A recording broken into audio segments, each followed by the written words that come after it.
and welcome to episode number 74 of the Brave Widow Show. Now, listen, if you are hearing this on the date we publish it, which is December 21st, you still have a few hours left to join us for the Widow Winter Solstice event. That's right. It's happening tonight, December 21st from 6 p.m. to 8 p.m. And we would love to have you there. To sign up, go to bravewidow.com/winter, WINTER, to join us here in the next few hours at 6 p.m. Central for giveaways and activities and a time of reflection, and to hear some of the incredible advice and wisdom from some of our widows on this awesome panel. Join us. We would love to have you. And if you're hearing this after December 21st from 6 p.m. to 8 p.m., you can still join us for a future live event. And the way to hear about these live events is to be on my email list, which is at bravewidow.com/free. I would love for you to be part of the email list and the VIPs who get really first notice of when we have some of these free live events. And I would love to see you there. So come join us. All right. Today I talk with Krista and we get to hear her story of grief, of being a widow, and the things that she overcame. So let's dive into Krista's story.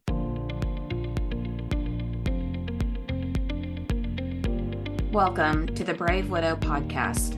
I'm your host, Emily Jones.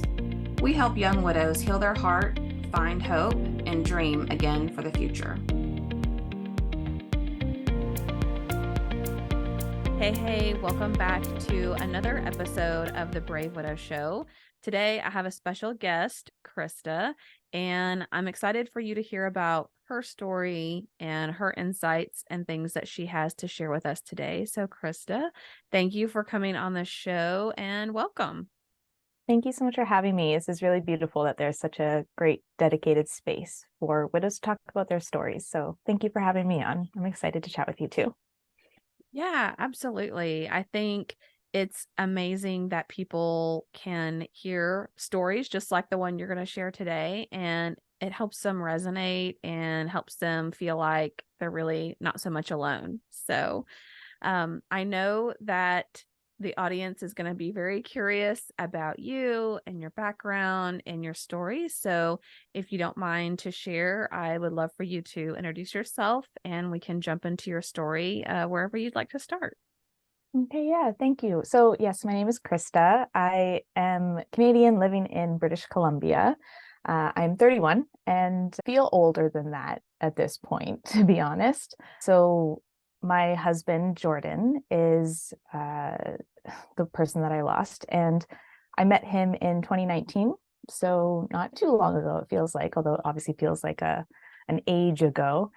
And we were both kind of burnt out on the online dating thing, had been going through the apps for a couple of years, each of us. And when we met each other, it just went off and had our lovely love story. And yeah, went on a date, chatted nonstop via text for a couple of weeks leading up to it, and it was it. And I just really loved how solid, how stable he was right from the get-go. You know, there's so much on online dating of people who are emotionally unavailable and wishy-washy and not interested in committing. And so to go out with somebody once and then just have it be so solid right away, no questions, no games, was what I really deeply appreciated about him from the start. He was super silly, super goofy, always the person who wanted to make light of a situation, make a joke. And so it was a really great relationship. So we started dating in 2019, moved in together within about 6 months, which my half of the friend group was like, oh, wow. And his friend group was like, yeah, obviously, how has it taken this long? So we moved in together in January 2020. Obviously, the pandemic happened a few months later. And so our relationship went through just like a crash course in cohabitating with each other for the first time and going through it in quarantine. And we actually were really strong during it. Some couples, I think you hear about how the pandemic was a make or break, and I think it made our relationship. So got through It's 2020. Sorry, go ahead. Yeah, it Yeah. sounds like everything just felt very seamless and natural in your relationship together, which I think is so priceless, especially after you've gone through those couple of years of swiping and texting and ghosting and all of that craziness that comes with online dating. So it's amazing and remarkable that through the pandemic and some of those just crazy up and down months, those first few months, that you guys seem like you just clicked and meshed together really well. Yeah, it was just so solid. And even though I had my insecurities and whatnot, I didn't ever need to really question our relationship. Like he was just all in and so obviously. And even through like the really hard things that we started encountering, it just brought us closer together, which was obviously crucial because the pandemic and then, of course, his diagnosis. And we were just a really solid couple through those hard times, which I really don't take for granted because I know that that's not always the case for everybody. So, yeah, we made it through 2020 relatively unscathed. And in 2021, we actually got our second COVID vaccine shots. And that was in July 2021. And it was weird because he had some of the normal side effects, and then the side effects just weren't going away after about a week. And because of some previous health history, he wanted to go and get that checked out in case it was one of those rare side effects. And the last thing we expected was that they actually found that he had a massive tumor in his lung. Um, so when he was in university, about 7 years before this, he had been diagnosed with osteosarcoma, which is a bone cancer in his knee. So the same cancer that, for any Canadians listening, would know as the cancer that Terry Fox had. I don't know if he's as much of a popular figure in the United States, but very prominent in Canadian history. So it's a rare bone cancer typically found in young men. And so he had that in university, had the surgery to remove his knee and replace it with a prosthetic knee, and a round of chemo. And then he was clear for 7 years. It was basically considered cured at that point. And so the most likely place for it to come back was the lungs. And so that's why when he has some like shortness of breath and some chest pain, that was the indication that he needed to get that x-ray, which caught it. And so we both knew immediately that this was a big deal. You don't Google like 13 centimeter, which is like 6 inches, tumor lung and see any good results. And so we, that first day, like we knew that this was not going to go great. And then he met with a radiologist, not an oncologist, a radiologist, I believe, who was surprisingly optimistic about the whole thing a couple days later, and said, oh, well, it's only in the lung, so you'll just need a surgery to remove it. And then, maybe a round of chemo and you should be good in a year.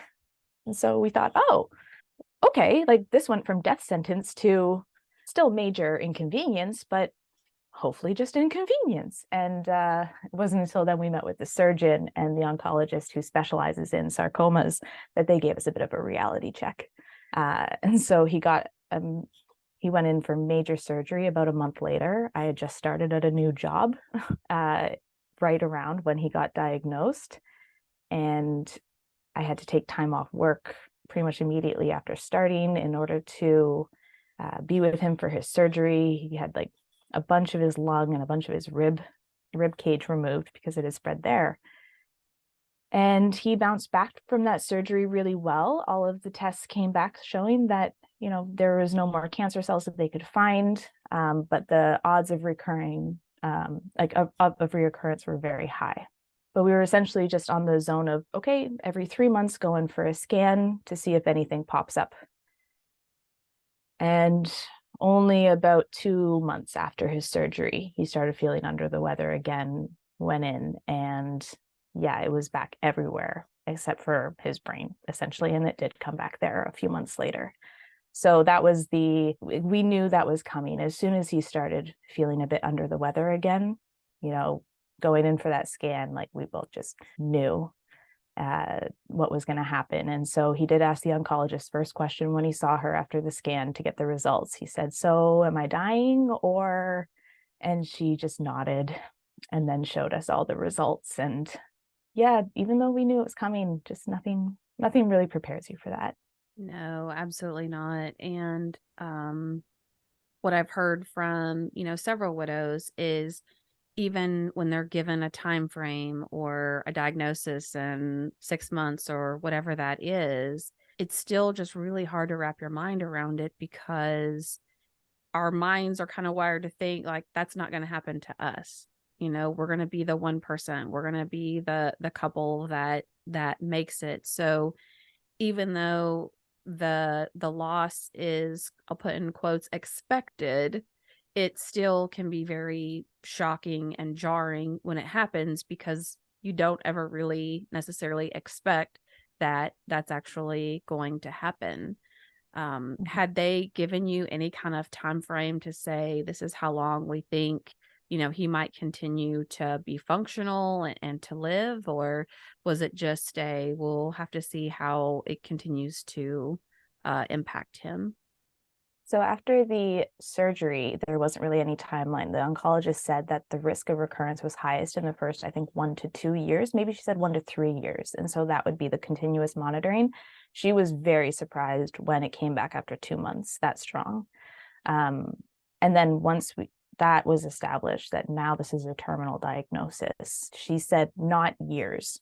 It depends on how well you respond to palliative chemotherapy, but maybe a year or so, less if the chemo isn't as effective as we hope it will be. And so she was right on the mark. Unlike that first doctor that we spoke to, she was very competent and very communicative and just gave us the reality checks in a very kind and sympathetic way, of course, but she was on the mark.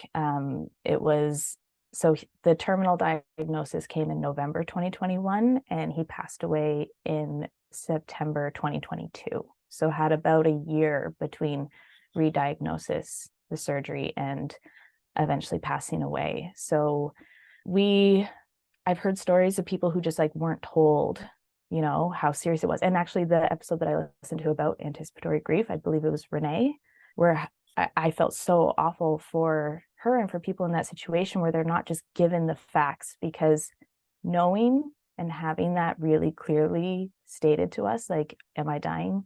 Yes. Made it so that there was no denial for us. There was no like bargaining, trying to like, oh, just throw whatever treatment you can at it and see what sticks. Like he knew, I knew. It was just from that moment we needed to figure out how to live a life in the remaining time. And so that did come with him proposing to me a couple days later in the chemo ward, which he said, this isn't how I imagined this going. He bought the ring after the surgery, which I thought was very sweet. But I also was like, are you just doing this because he's like, no, don't be like, of course I want to marry you. We talked about it on our second anniversary at length. It's not just because I'm sick. And I was like, okay, thank you. Okay.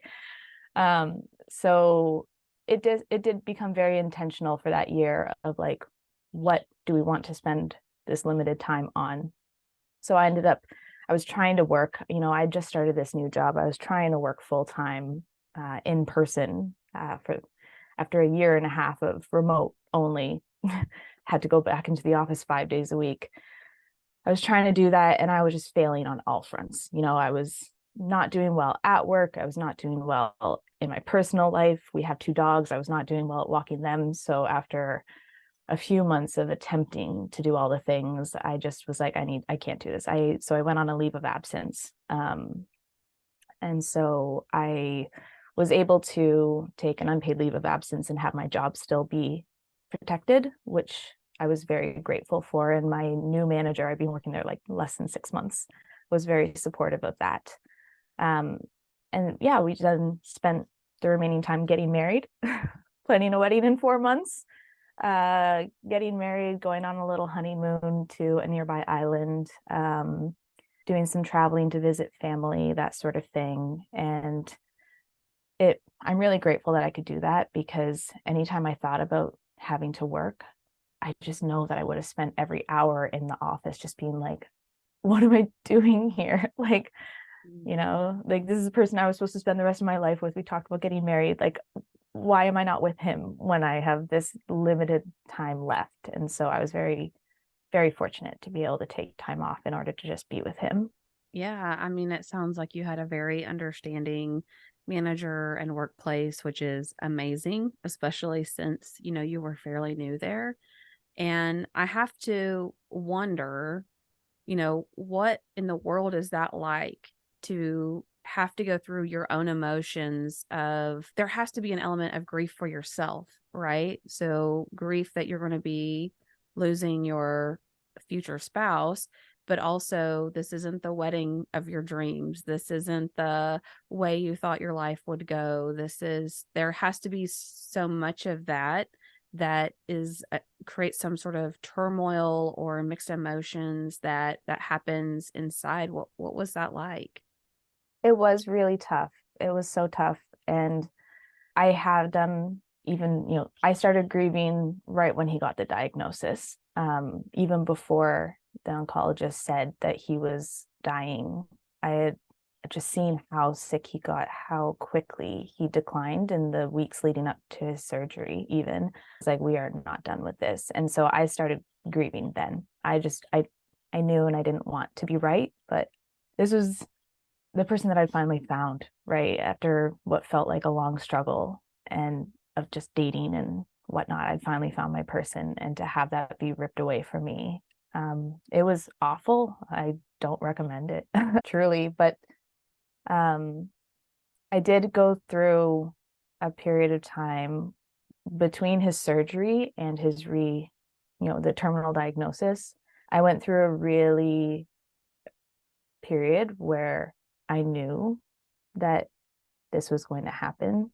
I didn't want to be right, and I couldn't talk to anybody about it. I couldn't say to him that, oh, I think you're going to die. I can't do that.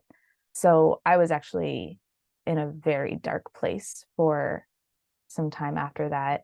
And it was when I talked to him about how traumatized I was from seeing him decline like that, that I was able to feel a lot more supported.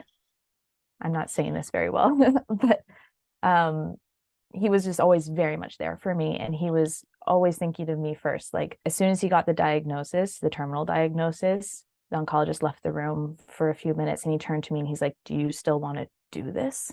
Like, do you still want to? And the implication was like, would you even want to marry me in this case? Or do you need an out? And I was like, of course, I still want to be with you. He's like, I don't know. It'll be a lot harder for you to date if you're a widow. Obviously, it's going to be hard to date. My life is going to be absolutely turned upside down by this. Like, but obviously, I want to stay with you. He was always thinking of me. And so, in all the times that I was really struggling with what my life would look like going forward, he was definitely like the person that I could talk to about these things, which is, I think, a huge testament to his character. And I was, again, very fortunate to have his support like that when he was the one that was sick. He always made time for me to talk about these things, like, you know, where might I have to move if I can't afford to stay in our house? We're renting a house. What if I can't afford that on my salary alone? He would talk to me about all these things. He would talk to me about how he thought that I should date and get married right away. And I was like, no, buddy, calm down. But yeah, thinking about how I thought my life was going to go versus how it was going was very difficult. And the wedding planning, yeah, there was a lot of just, I have to do this in 4 months. It's not the way that I would have done it if I'd had more time, but as long as it's just good enough, it's good enough. That was my mentality around things like wedding planning. Just like, as long as it's like 90% good, that last 10% that I would have cared about under other circumstances, whatever. But it definitely, I would have preferred it under different circumstances, to put it mildly. Yeah, of course. And, did you find that people around you were understanding of what you wanted to do and that you still wanted to get married and you still wanted to continue to support him? Or did you get a lot of feedback from people? What did you discover about people that were just around you or in your social circle? I did have a lot of support from both of our families. I think that there was almost like a weird, how can I word this? It just makes for a good story, I guess. So it was very easy to just kind of like romanticize our situation, maybe put us up on a little bit of a pedestal, that we were this like tragic couple, but we were like taking the time that we had and making the most of it. And I almost felt like an imposter a bit, a little bit of imposter syndrome within this because people were talking about like what a perfect couple we were, how I was an angel for being with him, and just I almost felt like, no, I actually kind of still suck. Like I'm just a normal person. I'm doing my best. I'm exhausted and stressed and struggling, but it makes for, a really, I don't know, like romantic like story for people to have that, we decided to take this time and get married and do all the things and travel, and that's really beautiful. And it was. So I had a lot of support from people overall, and almost in a way that, like I said, just made me feel almost like we are just a normal couple, right? Like, we're not this like crazy idealized movie couple who are, I don't know, I'm not wording this very well.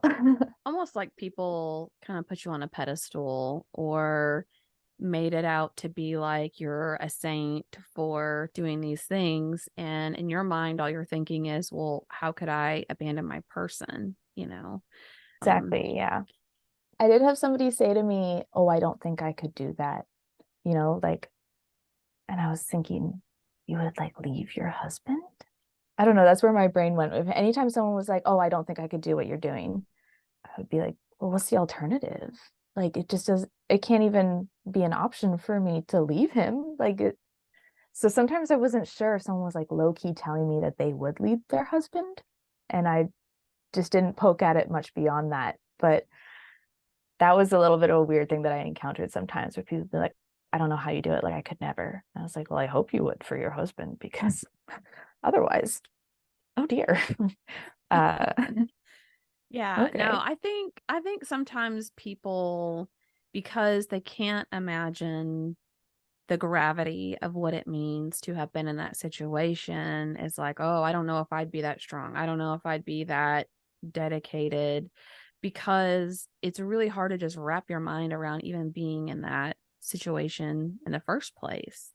Mhm. Um, what do you wish maybe that someone would have said to you, or someone would have done for you in those final months that the two of you had together, that maybe people just didn't know to do? I do think that I was quite fortunate that people were very emotionally intelligent around us, very kind, very respectful, very accommodating of us and our situation.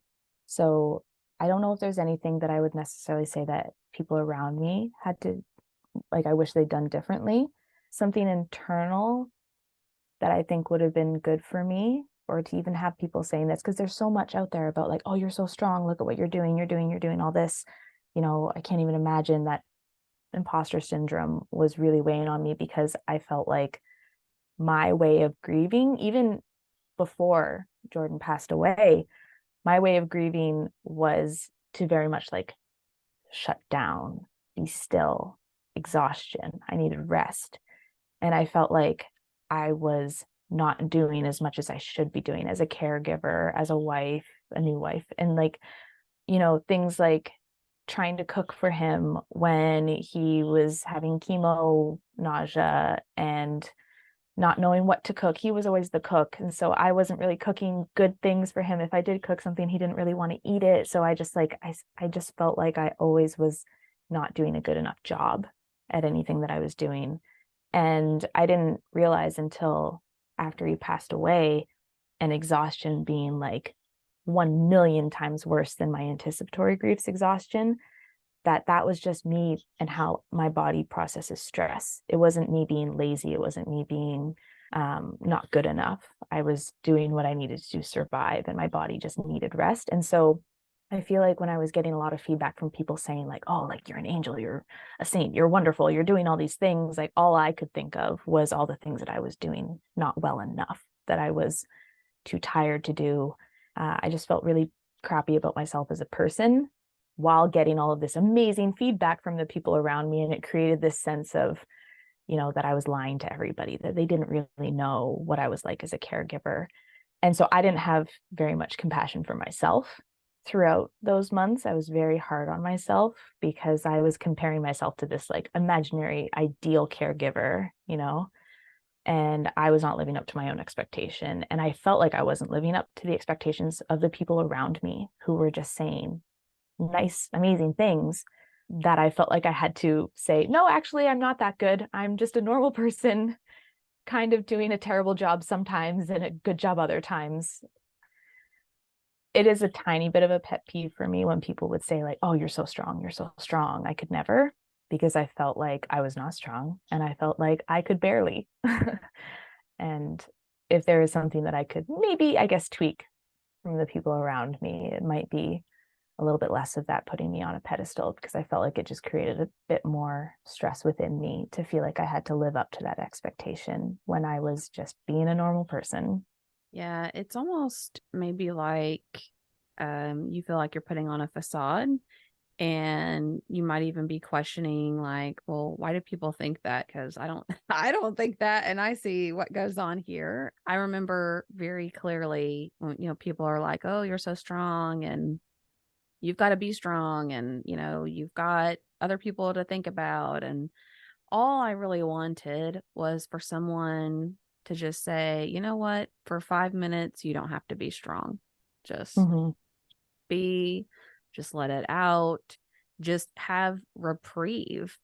And I don't know why people feel like they need to just reiterate. I think it's their way of just trying to show love and encouragement and being like, wow, I'm just so impressed.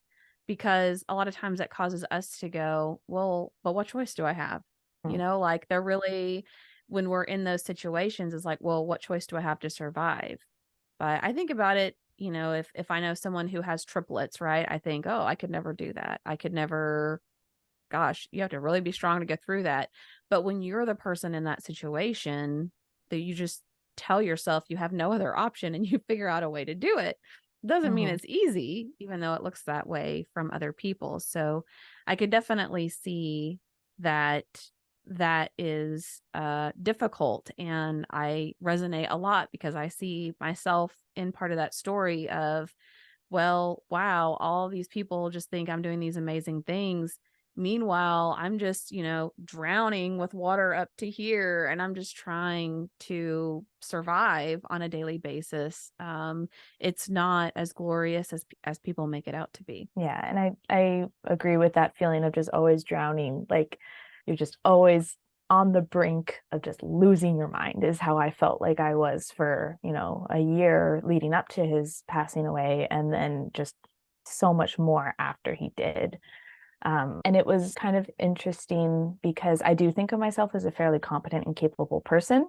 And especially after he passed away, there are things that I just could not do anymore. And people would still say, oh, no, you can do it. You can do it. I would be like, no, like I truly can't. I can't do that. And it really shocked me how incapacitated I was by my grief, because I thought with having a year lead up and the research that I was doing and all of the prep that I had, I was following the widow accounts already to see what things would be like after he passed away. I was trying to prepare.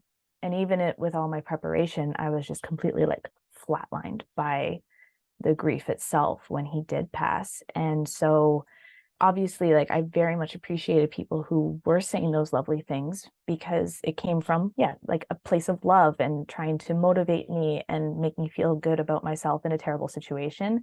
But it was just the dichotomy of people saying like, you can do it, and me having to accept that like I can't get out of bed. Like I literally couldn't. And I'd never had that in my life, even when I'd gone through some of those really dark periods before Jordan passed away. I had never had a day where I just couldn't even like lift my own limb to get up. I'd never had that. And so accepting my limitations and accepting my form of grief was really hard for me, especially compared to what people say, like that you can do anything, you're so strong. And I was like, I am not strong. I am so physically weak that I cannot walk my dog. Like I literally could not get out of bed one day. And, if I did, I would just walk from one room to the other. I have this tiny house, it's about 600 square feet. Just to walk from one room to the next, I had to like kneel down part way because I was too tired to walk that far. And I had spent the year caregiving, feeling like I wasn't doing enough. So then when the grief was so debilitating, that just added on to that. You see some people and it's amazing. I'm so like pleased for them. They lose their person, maybe they go on like a road trip or they do something with their grief. Meanwhile, I could barely string a sentence together. I could not get out of bed. I could not walk my dogs. I had to hire people to walk my dogs. I couldn't cook for months. Like 2 months later, I think is when I cooked my first grilled cheese. So it was hard for me to accept that my form of grieving and how I handle stress is to need to be still, is to rest, is to just hunker down, versus some people are go go go. And I think people put a lot of pride on that go go go. That's what people cherish or value in society, is maybe like that hustle culture, that like I won't let this get me down, I still have things to do, I have stuff to accomplish. And I literally I couldn't do that. I could barely even go and meet a friend for lunch for the first few months. And even now, it's been a year and a bit, I still do have a lot less energy than I would have had if this hadn't all gone down. But it has been getting better. So I did eventually realize that I needed to accept that I needed to lay down whenever I needed to lay down, not always trying to fight through it. And I don't have kids. I don't have anyone who's dependent on me. I have the 2 dogs. So I had that luxury, if you call it that, of being able to meet my body where it was at.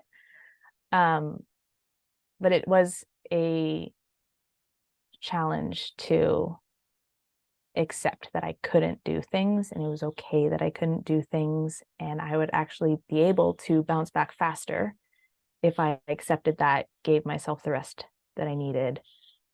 And then I would emerge from that exhaustive state once I had given myself that time. It's really just crazy and shocking, I think, how incapacitating and exhausting grief is. Like, how fatigued you feel, how one tiny thing just feels like it takes a huge amount of effort. And all of those things you didn't know how to do, like maybe mow the lawn or cook on the grill or do something else. I mean, I would catch myself watching the same YouTube video of how to over and over and over, because it was like I couldn't focus, or I could only absorb this much information. And now I look back like, why was that so hard?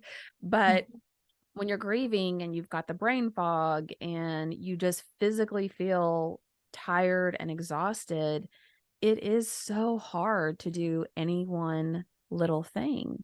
And for us, overachievers and people that are constantly just used to getting things done, it's very difficult to shift into the thinking that resting and allowing our bodies and our souls really time to heal, that is doing something, because it feels like it's doing nothing.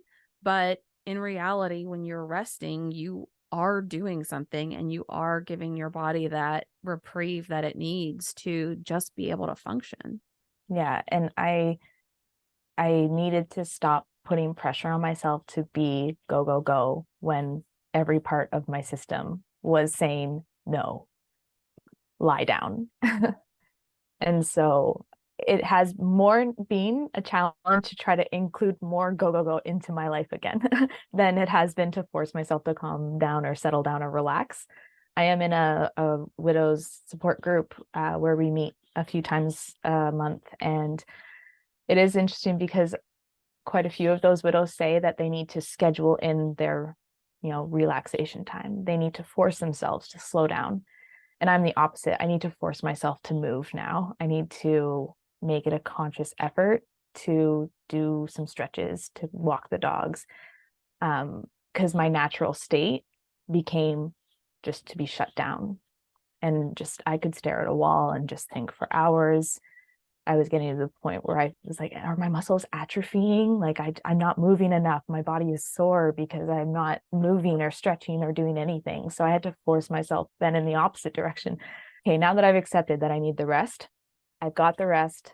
I still do need it quite a lot. Quite often I do have those spells where I just need to take it easy for a day or for an afternoon or even for an hour. But now I'm in this state where I have some more energy. And so I need to incorporate more of that movement into my life. And then also just having the energy for more socializing as well.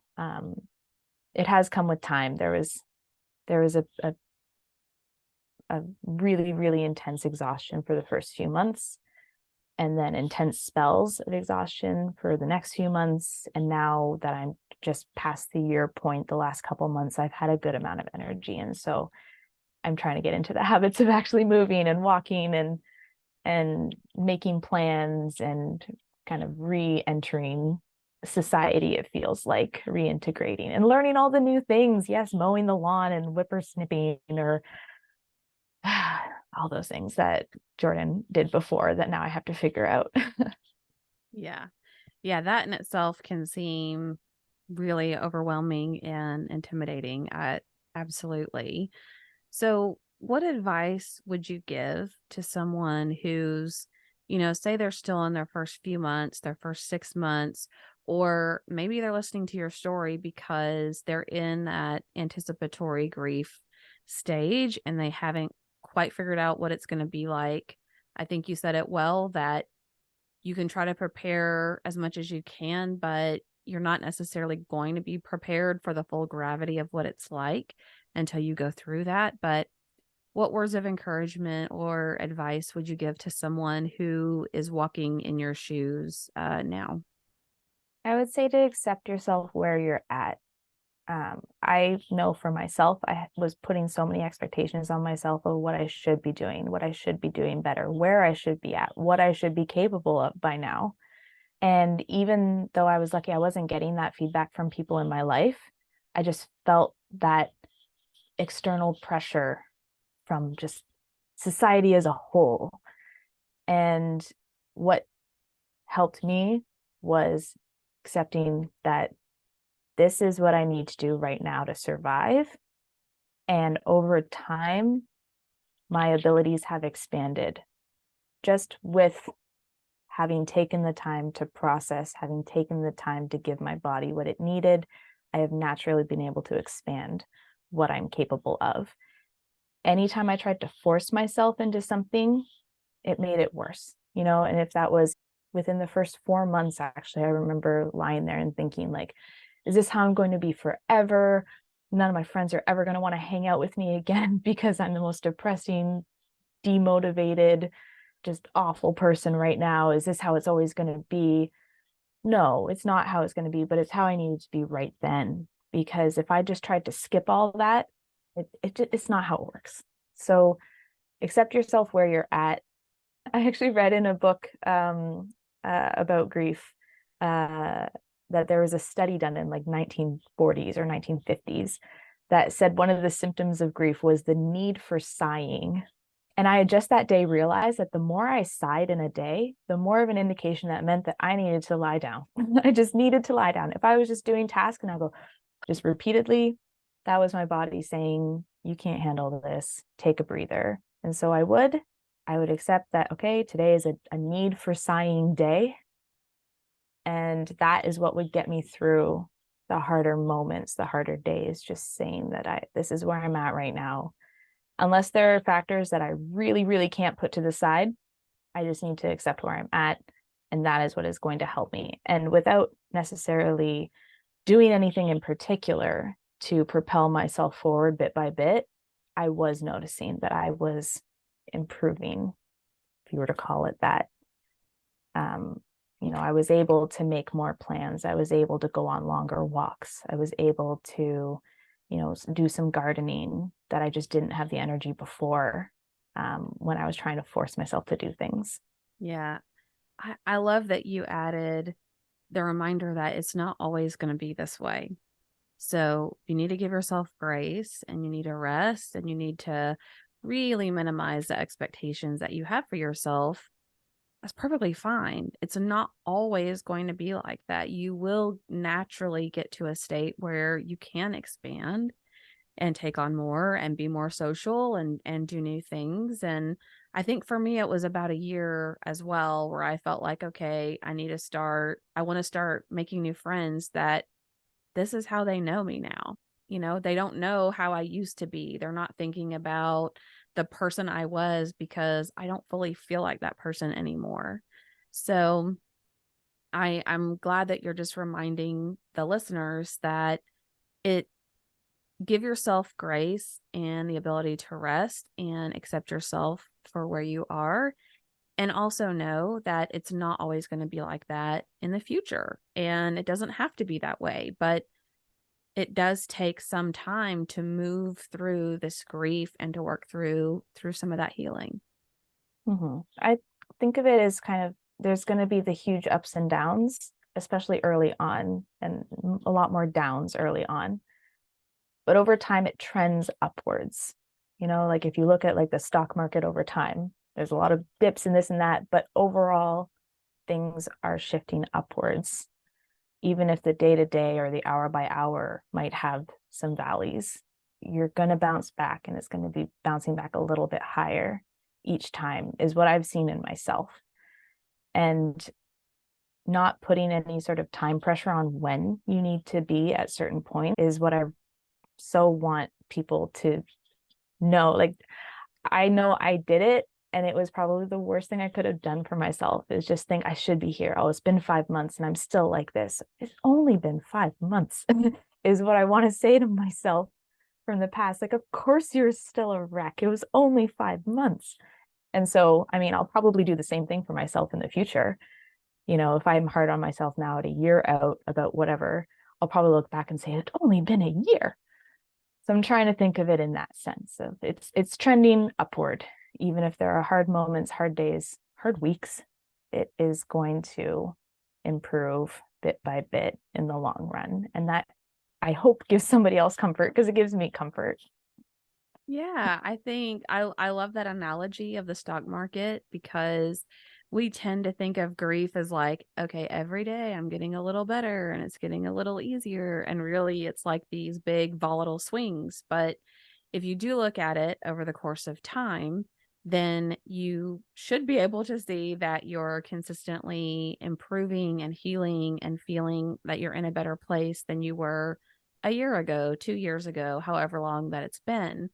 But it feels like a lifetime, those first few months, that first year or two, it feels like every day is a week or a month. And so it's hard to not feel like we're going backwards or to feel like we're getting worse, when in reality, it's just one of those days that's a valley in this overall movement towards healing.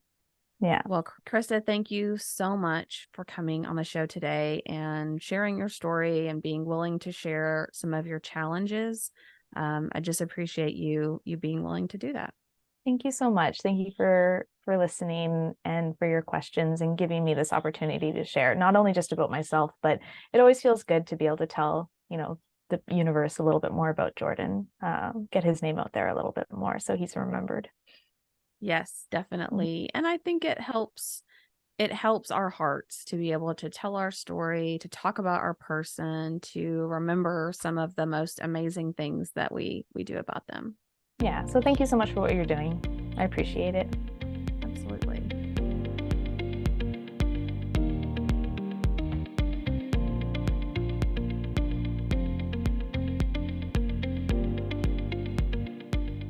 Hey guys, thank you so much for listening to the Brave Widow podcast. I would love to help you take your next step, whether that's healing your heart, finding hope, or achieving your dreams for the future. Do you need a safe space to connect with other like-minded widows? Do you wish you had how-tos for getting through the next steps in your journey? Organizing your life or moving through grief? What about live calls where you get answers to your burning questions? The Brave Widow membership community is just what you need. Inside, you'll find courses to help guide you, a community of other widows to connect with, live coaching and Q&A calls, and small group coaching where you can work on what matters most to you. Learn how to heal your heart, find hope, reclaim joy, and dream again for the future.